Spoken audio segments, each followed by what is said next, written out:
Dear students, आज हम spring 2012 का क्वेश्चन देखते हैं मुगल ट्रेडिंग कॉर्पोरेशन का। ठीक है जी, स्प्रिंग 2012 का क्वेश्चन है, आई कैप का क्वेश्चन नंबर 6 है। ओके जी, ये 6 नंबर का सवाल आया था। The cost of inventory of Mughal trading corporation based on inventory count carried on 17 January 2012 was 650000। 17 जनवरी का स्टॉक टेक है। हमने देखना ये कि हमें किस तारीख का चाहिए, 31 दिसंबर 2011 का चाहिए। ये 17 जनवरी 2012 है। इसका मतलब यह है कि हमारा ये रन गुजर चुका है और हमें जो वैल्यू दी जा रही है वो साल गुजरने के बाद दी जा रही है। ठीक है जी, ओके। सबसे पहले हम इसका सोल्यूशन देख लेते हैं। हम लिखेंगे वैल्यू ऑफ स्टॉक या cost of stock on 17 January 2011 rupees 675,000। ठीक है, ये हमने वैल्यू लिखी पहले जो हमें क्वेश्चन में गिवन थी। डेट है जी 17 जनवरी 2011। अच्छा, अब हमने फाइंड क्या करना है जी, वैल्यू का लफ्ज़ लिखा हुआ है, ये बहुत इंपॉर्टेंट है। आगे वो कुछ बता भी रहा है, that should be reported in the financial statement of MTC. Financial statement में जो वैल्यू जानी है, इसका मतलब ये हुआ कि अगर क्वेश्चन में एनआरवी वाली एडजस्टमेंट होगी तो हम उसको कंसिडर भी करेंगे। ठीक है जी, ये बात अपनी अच्छी तरह से याद रखनी है।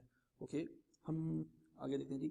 These included goods costing 50,000 which were purchased in December have a net realizable value of 12,000। ये एनआरवी वाला पॉइंट आ गया। ठीक है जी, ये एनआरवी वाला पॉइंट आ गया, इसको हम देखते हैं, लेकिन फिलहाल इसको हम एंड पे देखते हैं क्योंकि हमने एनआरवी का एडजस्टमेंट फॉर्मेट में देखी थी कि एंड पे हम करेंगे इसको। ठीक है, ये हम बाद में देखते हैं। आगे पढ़ते हैं जी। During the period between 31 December 2011 and 17 January 2012, अगर हम अपने यहाँ पे लाइन ड्रा करें तो हमारा साल ख़त्म हो रहा है 31 दिसंबर 2011 और स्टॉक हमने काउंट किया है 17 जनवरी 2012 675,000। इस के दौरान 17 दिन हैं जिसकी हमने एडजस्टमेंट करनी है, ये बात याद रखें। 31 दिसंबर से पहले वाली एडजस्टमेंट नहीं करेंगे, 17 जनवरी के बाद वाली एडजस्टमेंट नहीं करेंगे, सिर्फ 17 दिन की जो दरमियान जो कुछ हुआ है उसकी एडजस्टमेंट करेंगे और हम 31 दिसंबर तक पहुंच जाएंगे। हमने 17 जनवरी से 31 दिसंबर तक जाना है, पीछे नहीं जाना, और 17 जनवरी के बाद भी हमने नहीं जाना। हमें सिर्फ 17 दिनों की एडजस्टमेंट करनी है। बस ये बार बार मैं इस पर आपको फोकस दिला रहा हूँ क्योंकि हो सकता है किसी सवाल में इस पीरियड की या इस पीरियड की बात की जाए तो वो आपने इग्नोर कर देनी, वो आपके सवाल का हिस्सा नहीं है। ओके जी, आगे बढ़ते हैं। Value of goods purchased amounting to 155,710। ठीक है, ये परचेज की फिगर दी जा रही है। हमें पता है कि हम यहाँ पे फॉर्मेट के मुताबिक ऐड करते हैं जी net sales at cost, working में करते हैं। ठीक है जी, और लेस भी करते हैं नेट परचेजेस और उसके हम करते हैं वर्किंग नंबर 2। उस फिलहाल उसने जो डाटा दिया है वो वर्किंग नंबर 2 के हिसाब से दिया है, तो वर्किंग नंबर 1 यहाँ पे कर लेते हैं और वर्किंग नंबर 2 यहाँ पे कर लेते हैं। परचेजेस की फिगर उसने हमें दी है, हमने निकालनी है नेट परचेजेस। ओके, फिलहाल जो उसने टोटल परचेजेस दी हैं वो लिख लेते हैं। कितनी है टोटल परचेजेस? 155,710। इसमें से लेस कर देंगे अगर क्वेश्चन में कोई परचेज रिटर्न होंगी। क्वेश्चन में देख लेते हैं जी, अभी फिलहाल उसने नहीं दी, चलो देगा तो देख लेंगे। Sale of goods amounting to 250,000, तो 2,50,000 की उसने चीज़ें बेची हैं, ये आपके पास इंफॉर्मेशन आ गई। MTC normally sell goods at A markup of 25% of cost. आपको मार्कअप मार्जिन की मैंने बहुत पहले वीडियो बना के समझा दी थी कि मार्कअप का मतलब होता है percentage of profit on cost.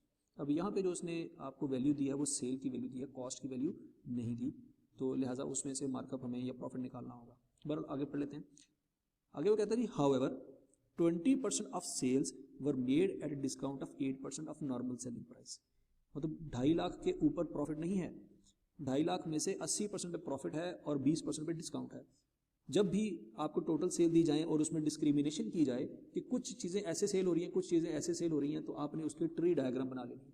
Tree diagram का मतलब क्या है, हम ये कह लेते हैं कि आपको फर्ज करें सेल गिवन है 2.5 लाख रुपए की, उसके आपने 2 हिस्से कर लेने हैं। ठीक है, कौन कौन से? एक 20% वाला और बाकी 80% वाला। अब 2.5 लाख का 20%, मतलब ये 20% वाला कौन सा है जी? एट डिस्काउंट, और ये एट नॉर्मल सेलिंग प्राइस। ठीक है जी, अब 2.5 लाख टोटल सेल है, उसके हम 2 हिस्से कर लेंगे। 2.5 लाख का लेंगे जी 20%, आ जाएगा 50,000, और फिर बाकी जो हो जाएगा वो कितना बन जाएगा जी? 2 लाख। ठीक है जी, इस तरह से लिख लें, कोई मसला नहीं है। एग्जामिनर आपका पेपर बिल्कुल ठीक काउंट करेगा, कोई प्रॉब्लम वाली बात नहीं है यहाँ। बहरहाल 50,000 यही और 2 लाख ये है। ये भी आपकी इनवॉइस वैल्यू है, इसमें से आपने माइनस करना है ग्रॉस प्रॉफिट। अच्छा, ग्रॉस प्रॉफिट जब माइनस करेंगे तो इस पर नॉर्मल ग्रॉस प्रॉफिट है, वो कैसे? Sale price plus profit, sorry minus profit is equal to cost. Cost normally 100 होती है, प्रॉफिट उसने बता दिया 25% है, तो सेल प्राइस इसका मतलब है 125% होनी चाहिए। ठीक है जी, ये आपको यहाँ पे इस क्वेश्चन में आइडिया हो जाना चाहिए कि ये 25% है, ये कॉस्ट है, तो इसका मतलब यही है कि कॉस्ट 100% रखी जाएगी, प्रॉफिट 25% है। प्रॉफिट चूंकि कॉस्ट पे है तो कॉस्ट 100 है, प्रॉफिट 25 है, तो डेफिनेटली फिर सेल प्राइस 125% होनी चाहिए, क्योंकि सेल प्राइस में से प्रॉफिट माइनस होता है तो कॉस्ट आती है। तो ये जो इनवॉइस वैल्यू आपको 2 लाख रुपये दी गई है, ये 125% है। ये बात आपने अच्छी तरह से याद रखनी है। हमें चाहिए कॉस्ट होती है 100%। तो कॉस्ट कैलकुलेट करने का तरीका क्या है, सेल प्राइस जो गिवन है उसको सेल प्राइस की परसेंटेज से डिवाइड करें और कॉस्ट की परसेंटेज से मल्टीप्लाई करें। सिंपल कंसेप्ट ये है। क्वेश्चन में आपको गिवन है सेल प्राइस 2 लाख लिखेंगे, सेल प्राइस की परसेंटेज है 125 मल्टीप्लाइड बाय 100, तो हमारे पास आ जाएगी कॉस्ट। तो यहाँ पे लिख लेते हैं जी 2 lakh divided by 125 multiplied by 100, तो हमारे पास जो कॉस्ट आती है वो आती है 1,60,000। तो डेफिनेटली फिर ग्रॉस प्रॉफिट जो होगा वो 40,000 रुपया होगा। ये कैसे किया हमने, इसको हमने 125 पे डिवाइड किया था और 100 से मल्टीप्लाई किया था। ग्रॉस प्रॉफिट कैसे निकलेगा, 100 sale price into 25 divided by 125, ठीक है। या सादल फाज में 2 लाख में से 160 माइनस करेंगे तो ग्रॉस प्रॉफिट हमारा 40,000 आ जाएगा। मतलब हमारा कंसर्न कॉस्ट है, हमने कॉस्ट निकाल लिया। अब ये 50,000 वाली सेल वो है जिस पे डिस्काउंट है। अब डिस्काउंट के बारे में पढ़ लेते हैं, डिस्काउंट के बारे में उसने क्या कहा है। उसने कहा जी 20% of the sales were made at a discount of 8% of the normal selling price, मतलब नॉर्मल सेलिंग प्राइस के ऊपर 8% डिस्काउंट दिया गया है। अब देखते हैं जी यहाँ पे क्या करना है हमने, देखें नॉर्मल सेलिंग प्राइस थी 125 रुपये, ठीक है जी, नॉर्मल सेलिंग प्राइस थी 125 रुपये और प्रॉफिट था 25 रुपये, तो कॉस्ट थी हमारी 100 रुपया। ये हमारी पिछली अभी तक जो डिस्कशन चल रही है वही है। अब वो जो 8% डिस्काउंट दे रहा है वो 125 रुपये का दे रहा है, कि मैं अज्यूम कर रहा हूँ ये सारी परसेंटेजेस की बात चल रही है। हकीकत में उसने क्वेश्चन में नहीं कहा कि 125 रुपये की चीज़ सेल हो रही है, मैं परसेंटेजेस की बात कर रहा हूँ जो कि हमने यहाँ पे डिस्कस की है। तो मतलब 100 रुपये की कॉस्ट पड़ी, 25 रुपये का आपने प्रॉफिट रखा, 125 रुपये का बेच रहे थे। कुछ चीज़ें आपने 8% डिस्काउंट दिया, तो डिस्काउंट आपने कॉस्ट का नहीं दिया, सेल प्राइस का दिया। तो मतलब आपकी डिस्काउंटेड सेल प्राइस जो बनती है, आपने 125 का 8% डिस्काउंट दिया, तो 125 इंटू 0.08, 10 रुपये का आपने डिस्काउंट दिया, तो डिस्काउंटेड सेलिंग प्राइस जो आती है वो 115 रुपये आती है। तो डेफिनेटली फिर आपका प्रॉफिट जो होगा वो 15 रुपये होगा और आपकी कॉस्ट तो वही रहेगी ना जो 100 पहले थी। कॉस्ट आपको जो पड़ रही है आप वही रिकॉर्ड करेंगे, ठीक है जी। ये बात आपने याद रखनी है कि नॉर्मल सेलिंग प्राइस का 8% डिस्काउंट दिया, तो इसका मतलब है आप जो 125 रुपये की चीज़ थी इस वक्त आप 115 रुपये की सेल कर रहे हैं। तो नॉर्मली आप 25 रुपये का प्रॉफिट कमा रहे थे, अब आप 15 रुपये का प्रॉफिट कमा रहे हैं। कॉस्ट में कोई चेंज नहीं आएगा क्योंकि आपने अपने प्रॉफिट मार्जिन को रिड्यूस किया है। कॉस्ट में कोई फर्क नहीं, कॉस्ट तो आपने सप्लायर को पे करनी होती है। कॉस्ट में आपको कोई डिस्काउंट नहीं मिला, आपने डिस्काउंट लोगों को दिया है। तो बहरहाल किस्सा मुख्तसर ये है कि ये जो 50,000 आपकी जो वैल्यू है that is discounted sale price, जो कि 115% है। अब आपने जब इस पे प्रॉफिट कैलकुलेट करके माइनस करना है वो 15% करना है, ताकि आपकी कॉस्ट आ जाए जो कि है 100%, ठीक है जी। तो वंस अगेन कंसेप्ट क्या है, 50,000 जो है 115% है, 1% निकाल लेते हैं हम, वो कैसे निकलेगा 50,000 डिवाइडेड बाई 115, ये आ गया 1%। मल्टीप्लाई बाई करेंगे 100 तो 100% आ जाएगा हमारे पास कॉस्ट, तो 43478, ठीक है जी, हमारी कॉस्ट आ जाती है 43478। तरीका क्या है, सेल प्राइस को डिवाइड करेंगे सेल की परसेंटेज के साथ और कॉस्ट की परसेंटेज से मल्टीप्लाई करेंगे तो हमारे पास कॉस्ट आ जाएगी, वो हमने ये कैलकुलेट किया। अब ये हमारे पास सेल प्राइस है, ये हमारे पास कॉस्ट है, तो डेफिनेटली हम प्रॉफिट भी निकाल सकते हैं। माइनस कर दीजिए 50,000, तो प्रॉफिट है जी 6522, ये हमारे पास प्रॉफिट है। पर प्रॉफिट का हमारे से लेना देना कोई नहीं है, हमारा मकसद कॉस्ट था। कॉस्ट हमने दोनों सूरतों में कैलकुलेट कर ली है, तो इसको और इसको जमा कर लेंगे, हमारे पास आंसर आ जाएगा। ये हमारी हो जाएगी वर्किंग नंबर 1। तो 160 जमा 43478, वो हम यहाँ पे लिख लेंगे जी 160,000 प्लस 43478। एग्जामिनर ने देखना होगा कि ये कैसे निकला है, वर्किंग नंबर 1 लिखें और यहाँ पे वर्किंग नंबर 1 लिखें, एग्जामिनर को खुद ही समझ आ जाएगा कि ये आपने कैसे कैलकुलेशन की है। 43478 और 160, ठीक है जी। इसको टोटल कर लेते हैं, 160,000 प्लस 43478, 203478, 203478, ये जमा हो जाएगा। ओके जी, हम आगे पढ़ लेते हैं। यहाँ तक की लाइन हो चुकी थी। Goods costing 1990 were return to supplier, ये परचेज रिटर्न है, ये हम लिख देते हैं जी, ये परचेज दी हुई हैं, इसमें से माइनस कर देते हैं जी 1990, तो हमारे पास नेट परचेजेज आ जाती हैं 155710 माइनस 1990 153720, ठीक है जी। तो यहाँ पे हम लिख लेंगे जी 153720, ये माइनस करना है हमें। आगे पढ़ लेते हैं, कोई और पॉइंट तो नहीं है। Goods sold to customer on 4 January 2012 were return on 15 January 2012। अच्छा, अब इस पॉइंट का कोई इंपैक्ट नहीं है हमारे क्वेश्चन पे, क्यों? लॉजिकली देखें, पहला पॉइंट तो ये उसने हमें अमाउंट नहीं बताई। फर्स्ट करो उसने हमें अमाउंट बताई भी होती 10,000 रुपये की कि good sold to customer amounted to 10,000 were return, कोई इंपैक्ट नहीं है उसका हमारे सवाल पे, क्योंकि हम जो सेल रिटर्न दे लेते हैं यहाँ पे जो सेल एडजस्ट होती हैं और सेल रिटर्न एडजस्ट होती हैं, ये वो होती हैं जो क्या कहते हैं इंटरवीनिंग पीरियड के दरमियान आ रही हों। जो चीज़ें सेल हुई हैं 4 जनवरी को वो वापस भी आ गई, तो अल्टीमेटली उसका स्टॉक पे तो कोई फ़र्क नहीं पड़ा ना। फ़र्क उस वक्त पड़ना था कि जब सेल की 10,000 की और वापस आ गई 4,000 की, ठीक है जी। सेल भेजी 10 की 4 की वापस आ गई तो हमें इशू कर आना था, लेकिन जितनी चीज़ें भेजी सारी वापस आ गई तो उसका हमारे सवाल से कोई लेना देना नहीं है।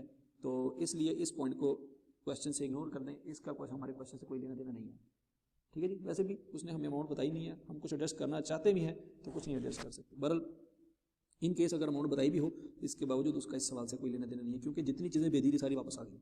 ओके जी, यहाँ पे हमने सब कुछ एडजस्ट कर लिया है, तो अब हमारा आंसर आ गया है।